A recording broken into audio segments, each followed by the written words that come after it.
আসসালামু আলাইকুম সবাইকে। কি অবস্থা সবার?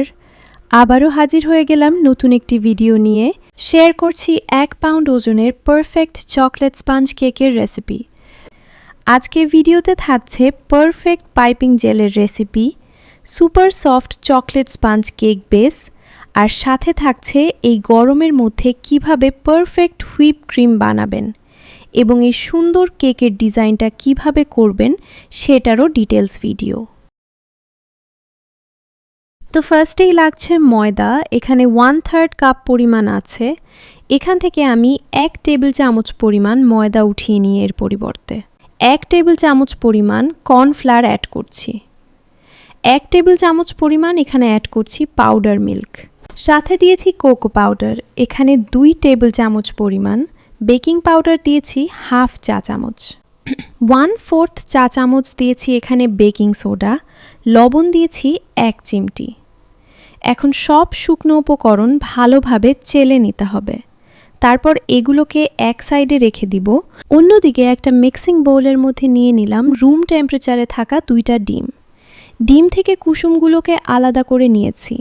ডিম যদি ফ্রিজের হয় তাহলে ঘন্টাখানেক আগে নামিয়ে রাখবেন।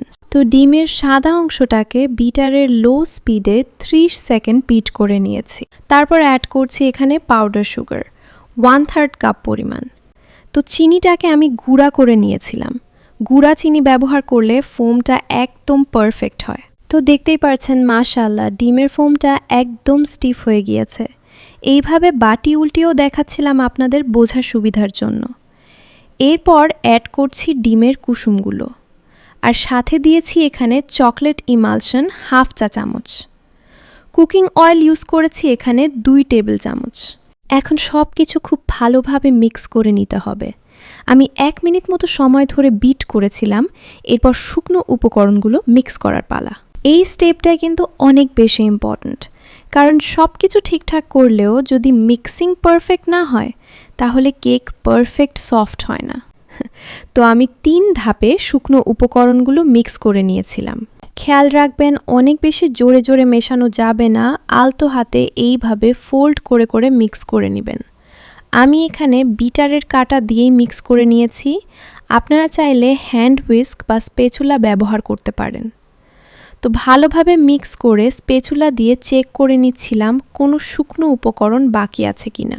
তো কেক বানানোর আগেই আমি মোল্ড রেডি করে রেখেছিলাম। সাথে ওভেনটাও 10 মিনিট প্রিহিট করে নিয়েছিলাম 180 ডিগ্রি সেলসিয়াস তাপমাত্রায়।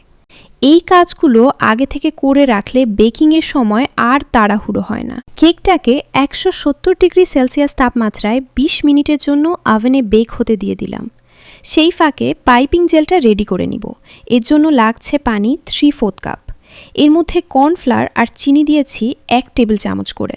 তারপর সব কিছু ভালোভাবে মিক্স করে চুলার ফ্লেম অন করে এটাকে ট্রান্সপারেন্ট হয়ে আসা পর্যন্ত রান্না করে নিতে হবে। তো এইটা হয়ে গিয়েছে।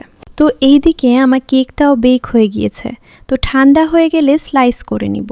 গরমের কারণে কিন্তু হুইপ ক্রিম ভালোভাবে স্টিফ হতে চায় না।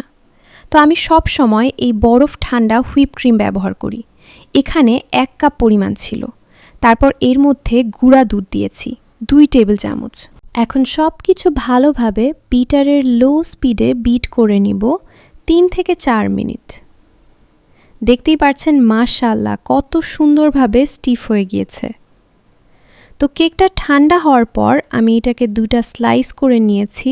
আমি কেক একটু ফ্ল্যাটের মধ্যে চেয়েছি, তাই এটাকে আমি 7 ইঞ্চি সাইজের মোল্ডের মধ্যে বেক করেছি। কেকের পারফেক্টনেসের কথা আর কি বলবো, আপনারা তো দেখেই বুঝতে পারছেন এটা কতটা সফট আর পারফেক্ট হয়েছে মাশাআল্লাহ।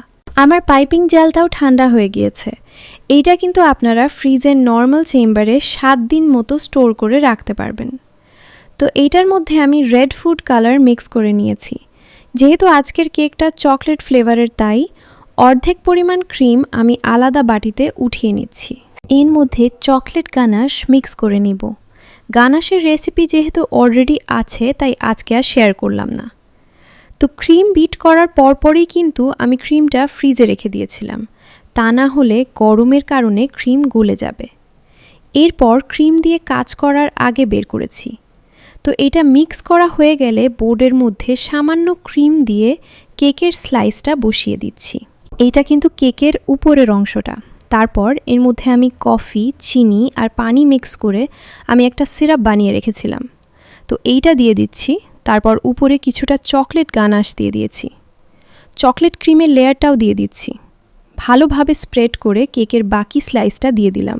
কেকের নিচের অংশটা উপরে দিলে ফিনিশিংটা অনেক সুন্দর আসে। তো এই লেয়ারের উপরেও সিরাপ অ্যাড করে পুরো কেকটাকে চকলেট ক্রিম দিয়ে ক্রাম কোট করে নিব। তারপর এটাকে ফ্রিজে রেখে সেট করে নিয়েছিলাম 30 মিনিট। দেন এর উপর বাকি হোয়াইট কালার ক্রিমটা দিয়ে ফিনিশিংটা করে নিব। যেহেতু এটার উপরে আবার পাইপিং জেল দিয়ে কোট করব, তাই ফিনিশিংটা তেমন একটা ভালো না হলেও সমস্যা নেই। তো আমি তাও চেষ্টা করেছি ফিনিশিংটা পারফেক্ট করার জন্য।